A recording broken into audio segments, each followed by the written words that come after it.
मीठे बच्चे, बाप दादा की याद प्यार लेनी है तो सर्विसेबल बनो।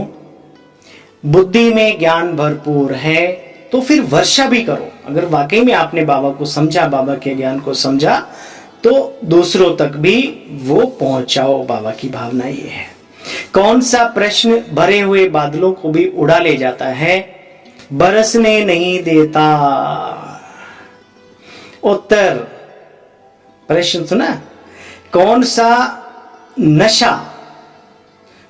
सा नशा भरे हुए बादलों को भी उड़ा ले जाता है, बरसने नहीं देता? उत्तर, अगर फालतू देह अभिमान का नशा आया तो भरे हुए बादल भी बच्चे उड़ जाएंगे, बरसेंगे भी तो सर्विस के बदले डिस सर्विस करेंगे। अगर बाबा से प्यार नहीं, उनसे योग नहीं, तो ज्ञान होते हुए भी जैसे कि खाली हैं। ऐसे खाली बादल अनेकों का अकल्याण कैसे कर देते हैं, बात मत पूछो। वो औरों का कल्याण कैसे करेंगे जबकि वो खुद में ही खाली हैं। तो ज्ञान के साथ साथ योग का बल नहीं, तब तक आपके अंदर जीवन में वो उतरेगा नहीं ज्ञान, है ना। योग का बल चाहिए विकर्मों को नष्ट करने का, आत्मिक दृष्टिकोण पक्का करने का। खाली थोथा ज्ञान सब कुछ नहीं होता, है ना। तो बाबा आज यही बता रहे। अच्छा बाबा कहते कि समझाने का भी बड़ा बच्चों को ढंग चाहिए। बाबा ने कहा वो समझाएंगे भी तो दूसरों उल्टा डिसर्विस ही कर देंगे, ऐसी बातें सुनाएंगे इधर की उधर की व्यर्थ की, है ना। नए व्यक्ति को बोल देंगे कि भाई ऐसी अभी आत्मा का ज्ञान नहीं, परमात्मा का ज्ञान नहीं, और कुछ ऐसी बात बोल देंगे कि अगर भाई इनसे तो पीछे ही छुड़ाओ। तो बाबा कहते हैं ये आत्माएं कल्याण करने के बजाय, सर्विस करने के बजाय डिसर्विस करने के निमित्त बन जाती हैं। तो बाबा ने कहा ज्ञान को समझाने का भी बड़ा अक्ल, समझ, स्नेह, शहद टपके जुबान से, दिल से आत्मीयता हो, तब दूसरे को अपना बना सकते हो और बाबा की तरफ भी उसकी मन बुद्धि को खींच सकते हो। ठीक है, ये उसी आत्मा के अंदर होता है जो योगी भी होती है और ज्ञानी भी होती है। बाबा ने कहा समझाने का भी अकल चाहिए। बाप स्वयं कहते मैं तो सबका उद्धार करता हूं, साधु आदियों को भी। अभी तुम बच्चों को अच्छी रीति पुरुषार्थ करना चाहिए, दैवी गुण धारण करने हैं। दैवी गुण किसको कहा जाता है वह भी समझाया है ना। संपूर्ण निर्विकारी, ये है पहला मुख्य गुण। पहला ही फाउंडेशन कच्चा है तो उस पे इमारत कैसी होगी। भले चिकनी चुपड़ी दिख रही हो बहुत खूबसूरत, लेकिन दीमक लगी हुई लकड़ी अंदर से खोखला हो जाती है। वो ब्राह्मण जीवन ना हो हमारा, ध्यान रहे। बाबा ने कहा यह है मुख्य गुण। जहां तहां तुम देखेंगे पवित्र के आगे अपवित्र माथा टेकते हैं। सतयुग में है ही पवित्र, तो वहां मंदिर नहीं होते। जब पुजारी बनते तो फिर मंदिर बनाते हैं। तो बाबा ने कहा पवित्र बनने का विशेष विशेष विशेष पुरुषार्थ करना है। बाप कहते हैं बच्चे मन मना भव।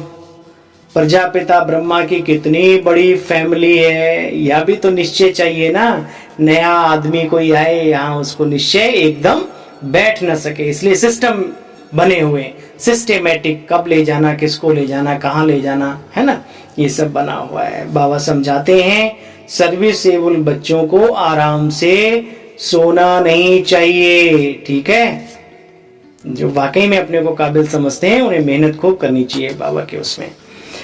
अगर बादल भरा हुआ है बरसे नहीं तो वो बादल ही किस काम के। सुना भाई, जानते तो सब, बताते किसी कुछ नहीं तो वो ठीक नहीं।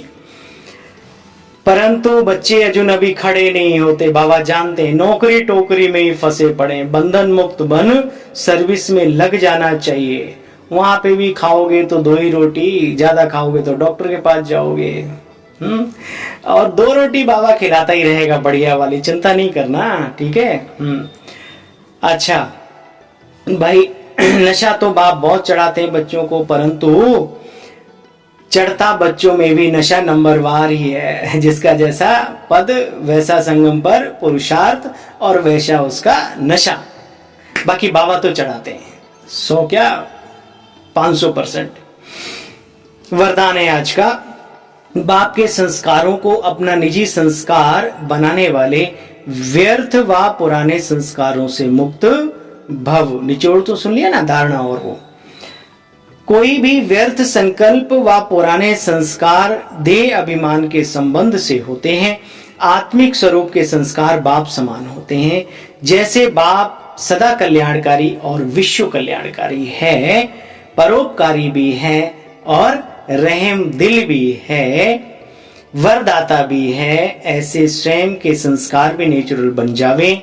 संस्कार बनना अर्थात संकल्प, बोल और कर्म स्वतः ही उसके प्रमाण चलते हैं। आदतों के आधार पे ही अपना वर्क करता है जीवन में संस्कार एक चाबी है जिससे स्वतः ही चलते रहते हैं। फिर मेहनत करने की बच्चे जरूरत नहीं पड़ती। कितने भाग्यशाली हैं हम, दुनिया में तो तरसते हैं इन चीजों के लिए, और हमारे ऊपर बाबा रोज बारिश करता है, बरसाता है। स्लोगन, आत्मिक स्थिति में स्थित रहे, अपने रथ यानी शरीर द्वारा कार्य कराने वाले सच्चे सच्चे पुरुषार्थी भव। पुरुषार्थ शब्द का बाबा ने अर्थ बताया कि अपने को यहाँ रथी समझकर इस रथ के द्वारा कार्य कराना ही सच्चा पुरुषार्थी बनना है। अच्छा भाई, ओम शांति। ओम शांति सभी को।